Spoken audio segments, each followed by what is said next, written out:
A ring that makes the dead come back to life. I love comics. Imagine someone coming back from the dead in comics. That only happens like... no, it happens a lot, actually. You just...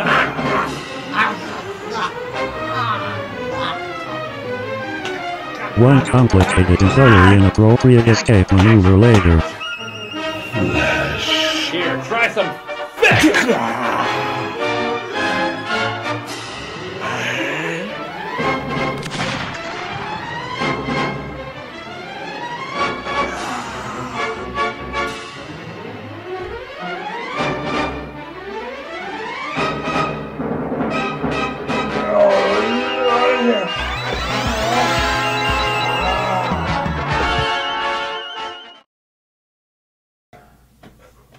I'm alive! And my shirt's completely different from when I died. Oh, it's magic. Don't worry about it. Here, have a seat. Oh, man. The last thing I remember is my house exploding and then nothing. Well, luckily I had a phoenix down on me. Otherwise, that Black Lantern ring would have just made you a zombie forever. Well, that just goes to show you why I don't wear jewelry. Yeah. Fools! When you need evil minions to do your dirty work, it doesn't matter how you do it as long as it gets done! Although it is preferable to do it with science!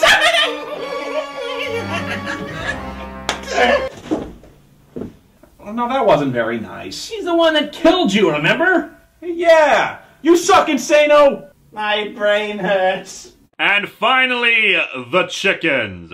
Thousands, if not millions of chickens. An ocean of chickens. For the chickens to be so numerous that they go up to the cab of US 1's truck would probably require an entire country's worth of chickens to be carted to one location. This, my friends, is the true Birdemic.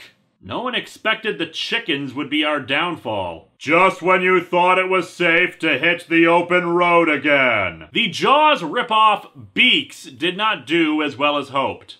A deadly bee weapon. Bees. My God. Naturally, the guy tried to punch the back of US's head and got nothing but a broken hand for his efforts. Everyone runs outside to behold a massive blimp flying over the place.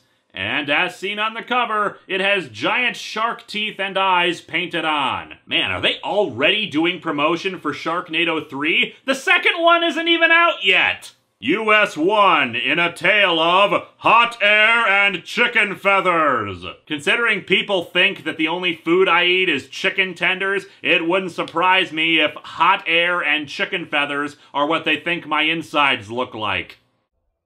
Hi, doggy. The next day, the contest has apparently attracted a whole lot of people, as well as music and a general carnival atmosphere. And we even attracted this guy, who's apparently the major sponsor of the race. Welcome, I say welcome one and all, to the Great Chicken Colonel's Fowls of a Finger-Lickin' Race. I don't think races are usually associated with finger-licking. I am the Great Chicken Colonel, and it is with pride, I say, that I present this finger-licking chicken race. Before Chick-fil-A settled on the whole cow superheroes thing, their marketing campaign was a bit more rip-off-y. So as Colonel Foghorn Leghorn continues to go on, and I just realized he's sporting a mohawk and a nose that could shield you from a nuclear blast, US wonders where Retread may have gotten to. But enough about the obvious plot point hinting, let's get down to nitty-gritty. So let's shake hands and may the best man win. Sure, put her there, Baron. Never! This sportsmanship is for fools and losers! I refuse! Okay. Also, asshole, you're the one who challenged him out of the blue, and he did not have to accept it all, so up yours. Hey, do you remember the Warrior reviews? No. Excuse me. Ah, look, it's attempting to communicate. No doubt the savage thing knows language as a house pet knows its reflection in the mirror. The sense is taken in, but the process, the meaning is forever lost. You know those people who think Shakespeare didn't write his own plays? I'm starting to think that's true in the case of Lovecraft.